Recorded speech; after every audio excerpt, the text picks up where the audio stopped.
কাশ্মীরের ডাল লেক বলার কোনো ভাষা নেই। আমি যদি কিছু বলি সেটা কম বলা হবে। যারা গেছেন তারা তো জানেনই। এত সুন্দর, মানে কি বলবো, সকাল থেকে রাত্রি পর্যন্ত একটা লম্বা সফর। এখানেই মানে চারিদিকে মার্কেট, একদম এই যে দেখছেন এই পাশে পাশে সব মার্কেট। সারা দিনের খাবার তুলে নিয়ে এই খেতে খেতে সুন্দর দৃশ্য দেখতে দেখতে যাওয়া, অনুভূতিটাই আলাদা।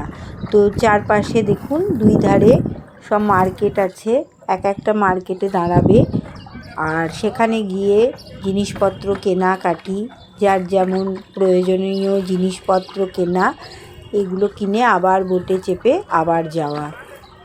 অসাধারণ অসাধারণ বলে বোঝানো যাবে না। চারপাশে আবার স্টলে সব কিছু চা টা কফি যে যেমন খাচ্ছে সেরকম, আবার এই বোটের মধ্যে যে যেমন পাচ্ছে সেরকম বিক্রি করছে জিনিসপত্র, সেগুলো আবার কেনা হচ্ছে। সব মিলিয়ে জাস্ট অসম।